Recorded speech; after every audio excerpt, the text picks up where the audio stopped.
Con permetto? Chi è?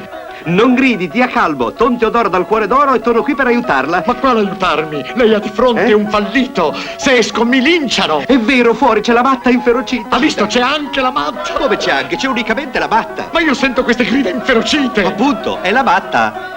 Ma come una persona sola fa tutte queste voci? Cutita, ha un difetto di pronuncia. Volevo dire matta, con la ette come tattari. Ah, la massa! La matta, inferocita. Ma appunto quello che le dicevo, come faccio ad uscire? Beh, l'unica maniera sarebbe quella di cambiare il tetto.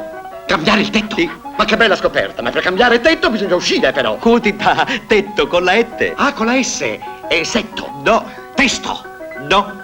Sesto. No, tetto con tre ette. Cambiare sesso. Ma lei è impazzito! Ma Cutita, l'unica maniera per fuggire è vestirti da donna. Ho portato come apposta questo vestito con la parrucca. Davvero? Sentiti. Grazie, lei salva dal fallimento un povero disgraziato come me. Presto, mi aiuti.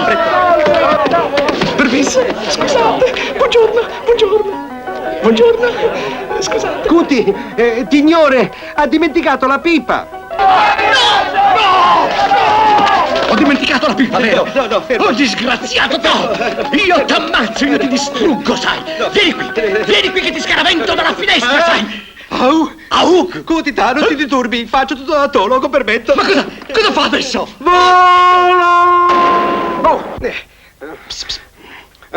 A me?